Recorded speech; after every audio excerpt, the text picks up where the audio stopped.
시간 우리에게 주시는 하나님의 말씀을 받습니다. 우리에게 주시는 하나님의 말씀은 마태복음 18장 3절의 말씀과 마태복음 16장 24절의 말씀입니다. 먼저 마태복음 18장 3절의 말씀을 우리 천천히 합독합니다.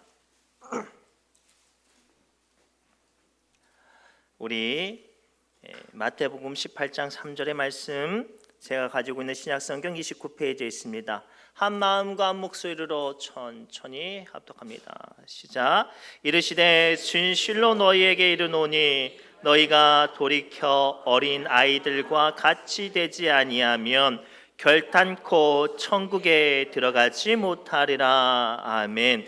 또 이어서 마태복음 16장 24절입니다. 앞으로 한 장만 넘기시면 바로 찾으실 수 있어요. 마태복음 16장 24절의 말씀 또한 우리 천천히 한 마음과 한 목소리로 함께 합독합니다. 시작. 이에 예수께서 제자들에게 이르시되 누구든지 나를 따라오려거든 자기를 부인하고 자기 십자가를 지고 나를 따를 것이니라. 아멘. 살아계신 하나님의 말씀입니다. 기도합니다. 주님, 이 시간 부족한 종 주의 말씀 붙잡고 우리 사랑하는 귀한 믿음의 권속들과 말씀을 받습니다.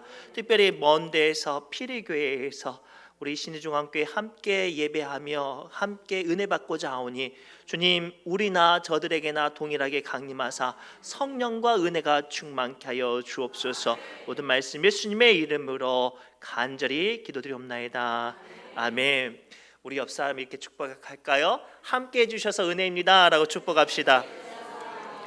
함께 해주셔서 은혜입니다. 함께 해주셔서 은혜입니다. 또 이렇게 축복할까요? 은혜 안에서 자라갑시다 라고 축복합시다. 은혜 안에서 자라가시기 바랍니다. 은혜 안에서 자라가시기 바랍니다. 여러분들은 교회 몇 년 정도 다니셨나요? 작게는 10년 이상, 많게는 50년 이상 다니시는 분들이 있어요. 그래서 우리는 교회 일들을 너무나도 잘 아는데 안타까운 건 너무나도 잘 알아서 실수를 많이 해요. 제가 설교를 준비하던 중에 아주 재미있는 이야기를 발견해서 함께 나눠보려고 해요. 한 나이가 지긋한 권사님이 이 예배 시간에 가려고 차를 몰고 가던 중에, 주일날 아침에 차를 몰고 가던 중에 학교 앞에 보면 시속 30km잖아요. 근데 예배 시간이 간당간당하니까 막 빨리 가고 싶은 거예요. 세상에, 심지어 신호등까지 걸린 거예요. 근데 주일이잖아요. 애들도 없으니까 이렇게 보다가 그냥 쑥 갔대요. 근데 가자마자 저기서 삐삐삐삐 해가지고 경찰한테 딱 걸렸어요. 그래서 경찰이 이렇게 말을 했답니다. 아니 어르신, 빨간불이에요. 빨간불이면 지나가면 안 된다는 건 어린아이들도 알아요. 빨간불이 안 보이셨나요? 라고 물어봤대요. 그러자 그 어르신 권사님이 뭐라고 말할게요? 빨간불은 봤지. 근데 너는 못 봤어.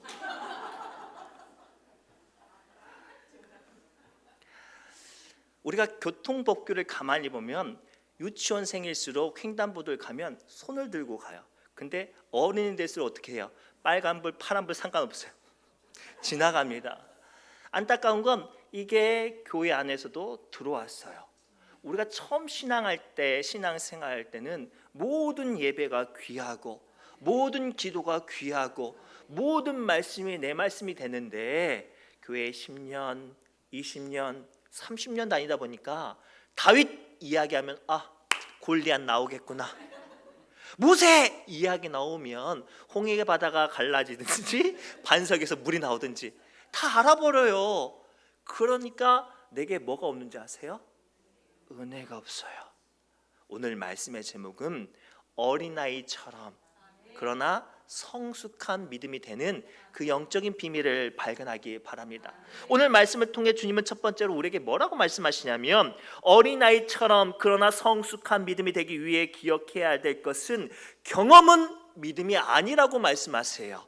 우리 마태복음 18장 3절에서 4절 말씀 함께 읽겠습니다. 시작. 너희가 돌이켜 진실로 함께 읽겠습니다. 이르시되 진실로 너희에게 이르노니 너희가 돌이켜 어린 아이들과 같이 되지 아니하면 결탄코 천국에 들어가지 못하리라. 그러므로 누구든지 이 어린 아이와 같이 자기를 낮추는 사람이 천국에서 큰 자니라. 아멘. 오늘 말씀을 통해 주님은 우리에게 뭐라고 말씀하시냐면 천국에서 큰 자는 어린 아이처럼 자기를 낮추는 사람이 천국에서 큰 사람이래요. 천국에서 은혜 받고 하나님께서 기뻐하시는 사람이 천국에서 큰 사람이라고 오늘 우리에게 분명히 말씀하세요.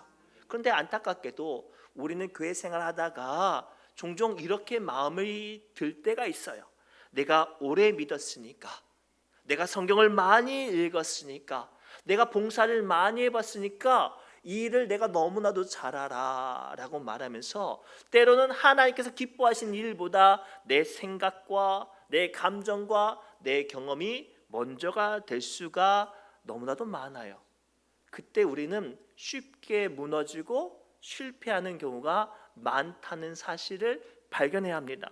예를 들어 소개합니다. 어느 도시에 오래된 빵집이 있었답니다. 그 빵집 사장님은 그 마을에서 무려 30년 동안 빵을 만들어서 팔아 했어요. 처음 시작할 때는 매일 새벽마다 일어나서 반죽을 하고 새로운 레시피를 연구하고 손님들의 반응을 살피고 손님들이 오면 너무나도 감사했던 분인데 10년, 20년, 30년 지나니까 새벽에 일어나기가 너무 귀찮아서 늦어지막해 일어나서 빵을 겨우 포도씨 팔고 손님이 오면 반가워하지도 않고 오셨냐고 말하면서 당연한 것처럼 빵을 팔고 상대를 합니다. 그러던 차에 바로 옆에 가게에 한 젊은 청년이 빵집을 개업을 했어요. 물어봤더니 이 막 제빵 학교를 졸업하고 막 그 가게를 연 거예요. 얼마나 열심히 한지 몰라요. 새벽 일찍 일어나 빵을 만들고 레시피를 만들고 한 사람이라도 찾아오면 너무나도 정성껏 대접하고 또 심지어는 주변 사람들이 지나갈 때마다 음료수며 빵이며 나눠줬대요. 자연스럽게 한 사람씩 사람들은 그 오래된 가게를 찾아가는 게 아니라 새로운 가게로 발걸음을 되돌렸다고 말합니다. 사랑하는 성도 여러분, 우리는 교회를 오래 다니면 그만큼 받은 은혜가 많아야 되잖아요. 성경도 많이 알고 봉사도 많이 알고 교회를 지키는 사람이라면 매 순간순간마다 하나님의 은혜 가운데 살아내야 하잖아요. 그런데 어느 순간부터 우리는 내 처음 믿었던 열정과 순수함을 잃어버리고 예배가 습관처럼, 예배가 경험처럼, 예배가 지식처럼 전락해버렸어요. 기억하십시오. 경험은 믿음이 아닙니다. 믿음의 성숙함이 되어지기 원한다면 여러분들의 믿음이 예수 그리스도와 함께 어린아이처럼 주님과 동행해야 합니다. 우리 갓난아이가 이게 비틀비틀 걸어가면 어떻게 걸어가요? 할아버지나 할머니나 아빠나 엄마나 손을 꼭 붙잡고 가요. 왜냐하면 자기의 걸음걸음이 위태위태하니까. 놀랍게도 그렇게 걸어가는 아이는 절대로 넘어지지가 않아요. 그러나 어느 순간부터 아이가 커지고 또 그 아이의 마음에 교만함이 들어오면 어머니 아버지 손을 뿌리치죠. 그러다가 넘어지는 거예요. 그 대표적인 인물이 베드로예요. 베드로가 3년 동안 예수님을 얼마나 열정적으로 따라다녔습니까? 예수님께서 최종 시험으로 너희는 나를 누구라 하느냐라고 말할 때 베드로만 주는 그리스도시요 살아계신 하나님의 아들입니다 라고 뜨겁게 고백을 해요. 얼마나 그 고백이 기쁜지 예수님께서 야 베드로야 너는 복되도다 라고 축복을 하시죠. 그리고 나서 바로 이어서 예수님께서 진짜로 이 세상에 오신 목적을 말씀하시는데 내가 십자가에 달려 들려지리라 라고 예수님의 최종 사역을 말을 합니다. 그런데 놀랍게 다른 제자들은 다 침묵하는데 베드로가 뭐라고 말하죠? 화를 내면서 예수님! 아니 절대로 그런 일 있을 수 없어요. 내 눈에 흙이 들어가도 절대 일어날 수 없어요 라고 예수님께 자기의 소리를 크게 외치죠. 그때 예수님께서 베드로에게 뭐라고 말씀하시냐면 사탄아 물러가라 라고 말을 해요. 오늘 말씀을 통해 주님께서 우리에게 주신 교훈은 분명해요. 주님은 우리가 어린아이처럼 낮아져서 주의 일들 가운데 주님과 동행하기를 원하십니다. 그런데 어느 순간부터 한국교회가, 어느 순간부터 교회 중직자들이 자기의 경험과 자기의 지식과 자기의 힘이 하나님의 이끄심보다 더 커져 버렸어요. 교회가 감당해야 될 일들보다 내가 생각하는 계산이나 나의 감정이나 나의 생각이 앞서서, 목사님 우리 교회 예산이 얼마인데 그 일 할 수 있겠습니까? 목사님 모르는 말 하지 마세요. 우리 교회 지금 다 나이가 많아가지고 그 일 할 수 없어요 라고 말을 해요. 일은 누가 하시는데? 하나님이 하시는데. 오늘 주님께서 우리에게 분명히 부탁하고 말씀하세요. 어린아이처럼 이 모든 일들이 내가 감당하는 것이 아니라, 나의 경험으로 나아가는 것이 아니라 주님과 동행하는 걸음 되도록 어린아이처럼, 그리고 성숙한 믿음이 되도록 주님과 동행하라고 부탁하십니다. 한 걸음 더 나아가 두 번째로 뭐라고 말씀하시냐면, 어린아이처럼 그러나 성숙한 믿음이 되기 위해서는 믿음이 익숙함이 아니라 변화가 되는 사람 되라고 말씀하세요. 우리 마태복음 16장 23절 말씀 함께 읽겠습니다. 시작. 예수께서 돌이키시며 베드로에게 이르시되 사탄아 내 뒤로 물러가라. 너는 나를 넘어지게 하는 네가 하나님의 일을 생각하지 아니하고 도리어 사람의 일을 생각하는도다. 아멘. 이 예수님께서 베드로를 책망하신 이유를 가만히 생각하면, 베드로가 왜 예수님께 책망을 받았어요? 예수님을 만나서 주는 그리스도시요 살아계신 하나님의 아들입니다라고 입술로는 고백했지만 그 생각과 삶은 조금도 바뀌어지지 않았어요. 손해보려고 하지 않아요. 희생하려고 하지 않아요. 담대하게 도전하지 않으려고 합니다. 그러니 예수님께서 베드로를 책망할 수밖에 없어요. 믿음은 익숙함이 아니라 변화입니다. 물이 고이면 썩습니다. 그러나 흐르는 물은 맑아지죠. 신앙도 마찬가지입니다. 흘러가지 않는 신앙, 변하지 않는 신앙은 결국 굳어버려서 썩어질 수밖에 없어요. 한 애화를 알려드리겠습니다. 어느 마을에 오래된 우물이 하나가 있었답니다. 동네 사람들이 다 그 우물로 마시고 살아갔는데 갑자기 수도관이 연결돼서 물만 틀면 수돗물이 콸콸콸 나오게 됐어요. 처음에는 괜찮았어요. 우물도 괜찮고 수돗물도 괜찮았어요. 그런데 1년이 지나니까 어느 순간부터 우물에 녹색의 이끼가 시작이 되어집니다. 그리고 또 1년이 지나니까 그 우물에 악취가 나더랍니다. 누군가 두레박을 내려서 우물에 물을 퍼내지 않으니 우물이 조금씩 썩어지더랍니다. 사랑하는 성도 여러분, 오늘 말씀을 통해 주님은 우리를 통해서 두 번째로 요구하시는 건, 어린아이처럼 그리고 성숙한 믿음이 되기 원한다면 끊임없이 우리의 믿음이 변화되어져야 한다고 말씀하세요. 이에 대표적인 인물을 소개합니다. 니고데모입니다. 니고데모는 그 시대의 율법에 아주 통달한 사람이었고, 오늘날 말하면 신학 박사 정도로 이 대단한 성경적인 학문을 가지고 있었던 사람입니다. 그런데 그 사람이 구원에 대해서 너무나도 알고 싶었어요. 그래서 한밤중에 예수님을 찾아옵니다. 왜냐하면 낮에 찾아가면 부끄럽고 창피하고 민망하잖아요. 근데 놀랍게도 그 깜깜한 밤에 예수님을 찾아와서 니고데모가 영생에 대해서 물어볼 때 예수님께서 끊임없이 그에게 뭐라고 대답하시냐면, 거듭나야 한다, 변화되어야 한다 라고 말씀하세요. 성경에 통달하고 율법적으로 완벽한 삶을 살아내고 그 지역의 그 시대의 가장 믿음의 일들을 잘 감당했다고 인정받는 니고데모가 예수님 앞에 어떤 존재냐면 조금도 변화되지 못한 사람이 되었기 때문에 예수님께서는 안타깝게 니고데모를 향해서 거듭나야 된다고 말씀하셨어요. 이 음성이 오늘 예배 가운데 있는 여러분들에게 임하기를 원합니다. 우리는 저마다 주님, 내가 은혜 받기 원합니다. 주님, 내 삶 가운데 강력한 주님의 음성 듣기를 원합니다. 내 걸음걸음마다 주님께서 역사하시기를 원합니다라고 기도하면서 우리는 조금도 바뀌지 않으려고 해요.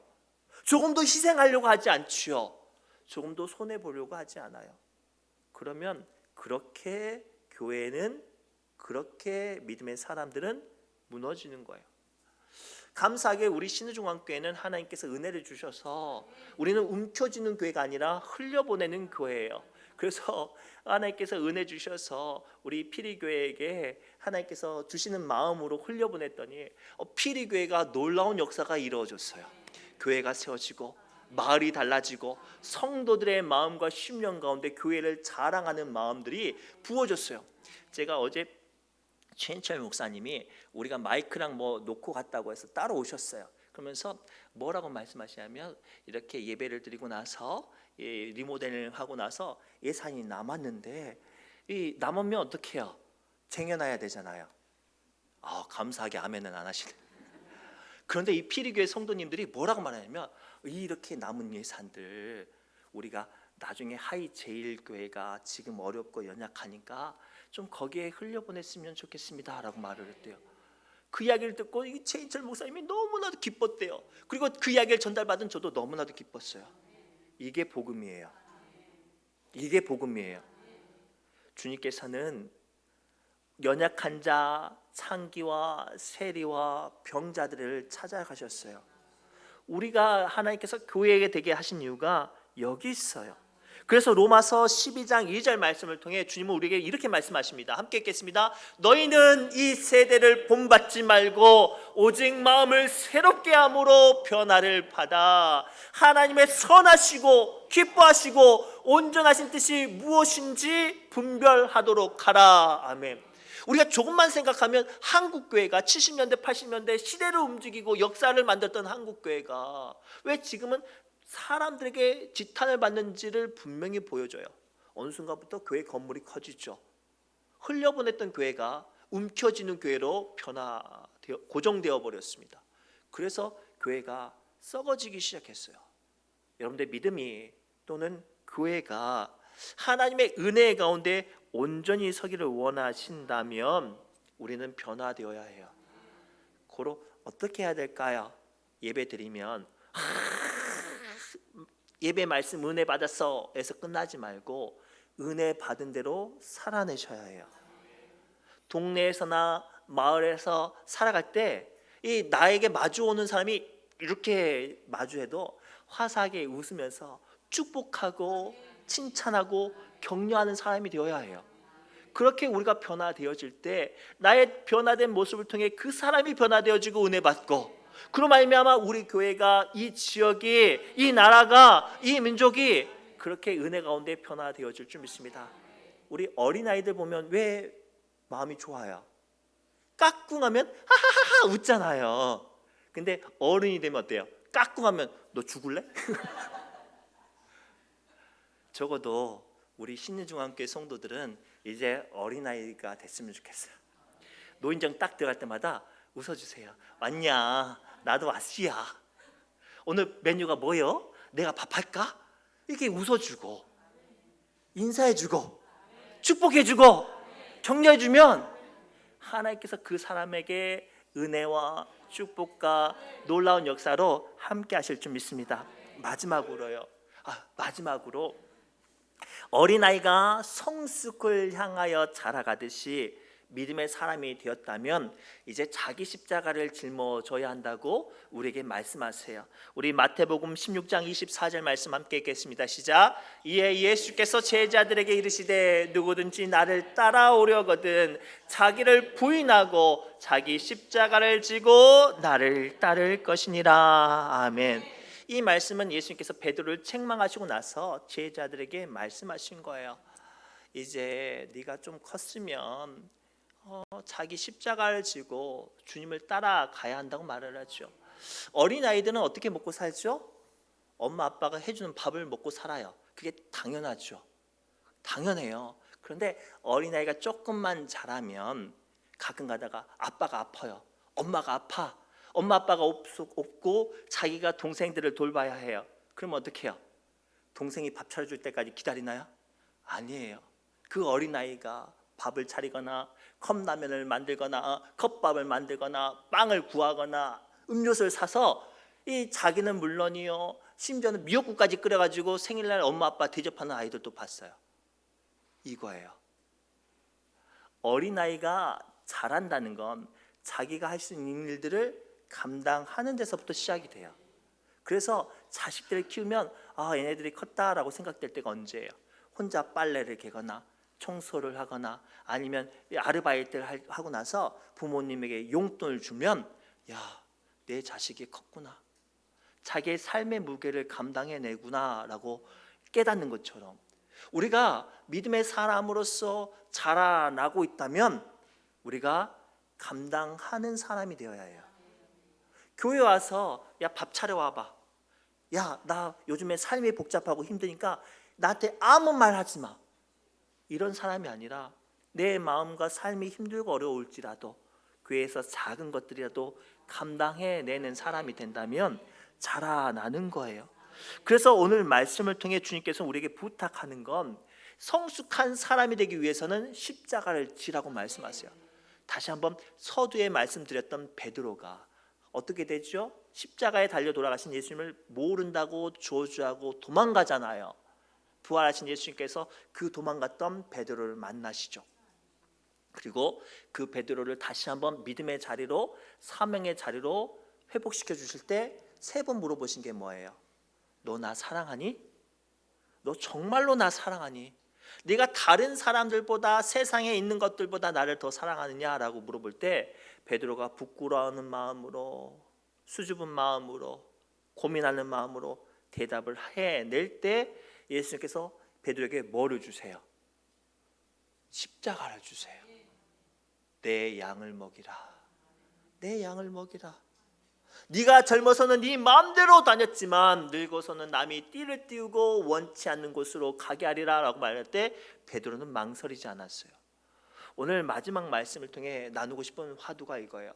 우리 교회가 벌써 48년이 되었어요. 한참 일하고 또는 어떤 젊은 어떤 지혜롭게 일들을 감당해야 될 나이예요. 그러나 아직도 어린아이와 같다면 주님 보시기에 얼마나 안타깝겠습니까? 특별히 간절히 바라고 부탁하고 소망하옵기는 여러분들의 믿음이 어린아이와 같이, 그리고 더 나아가 성숙한 믿음으로 가기를 원하신다면 이제 주님께서 주시는 십자가를 좀 감당해 주셨으면 좋겠어요. 예배 자리만 참석하는 것이 아니라 보이지 않는 곳에서 수고하고 애쓰고 감당할 때 하나님께서 우리의 삶과 심령 가운데 은혜를 부어주실 줄 믿습니다. 우리 교회는요 참 좋은 게 여러 가지가 있지만 그 중에 한 가지가 뭐냐면 식사를 하고 나면 이 힘이 닿는 여력이 되는 분들이 이 책상을 정리를 해요. 물론 설거지는 돌아가면서 하긴 하지만 힘이 닿는 분들은 본인이 뒷정리를 해주기도 하고 혹은 어떤 혼자 계신 분들의 어떤 반찬이나 밥도 챙겨주시기도 해요. 남이 시키지도 않는 일들을 감당하기도 하죠. 또 어떤 분들은 아무도 모르게 혼자 와서 교회의 부족한 부분들을 돌보고 살피시는 분도 계셔요. 제가 예전에 우리 김춘욱 장로님 임직되시기 전에 참 감사한 게 뭐냐면 우리 사택 계단하고 온누리관 계단이 조금 안 맞았어요. 그런데 올라갈 때마다 어떤 분들이 올라가다가 걸리겠다라고 생각했는데 어느 순간 뭐가 이렇게 발판이 돼 있더라고요. 이게 누가 해놨지 한참 찾았는데 나중에 범인을 찾았어요. 우리 김춘욱 장로님이 어디서 막 찾아가지고 해놨대요. 우리 김춘욱 장로님은 물론이요 다른 장로님도, 다른 권사님도, 다른 성도님들도 우리 교회는 이런 교회예요. 힘들고 어려울 때 또는 누가 상처받고 낙심할 때 우리는 그 일들을 감당하는 교회예요. 앞으로도 주님 가실 때까지, 주님 나라 가실 때까지 그런 일들을 감당하고 십자가를 지는 성도들 되시기 바랍니다. 특별히 우리 피리교회도 하나님께서 좋은 목사님 보내주셔서 은혜 가운데 성장할 때 이제는 어른이 되어야 해요. 움켜쥐고 우리만 생각하는 교회가 아니라 흘려보낼 때 피리교회에게 더 큰 은혜로 부어주실 줄 믿습니다. 말씀을 맺겠습니다. 오늘 주님께서는 우리에게 분명히 말씀하세요. 어린아이처럼 순수하지만 성숙한 믿음으로 나아가라고. 이 말씀 붙잡고 주님 나는 연약하지만 내 손 꼭 붙잡고 성숙한 믿음의 자리로 인도하여 달라고 기도하고 결단하시길 바랍니다. 기도합니다. 하나님 감사합니다. 이 연약한 우리에게, 여전히 어린 나이와 같던 우리에게 주님 말씀하여 주셔서 믿음의 성숙한 자리에, 또 사명 감당하는 자리에 이끄시니 주님 붙들어 주옵소서. 여전히 우리의 마음과 믿음이 연약할지라도 폭풍우 흑암 속 해치사 우리의 손 꼭 붙잡고 믿음의 어른의 자리로 나아가게 하여 주옵소서. 모든 말씀 예수님의 이름으로 간절히 기도드리옵나이다. 아멘.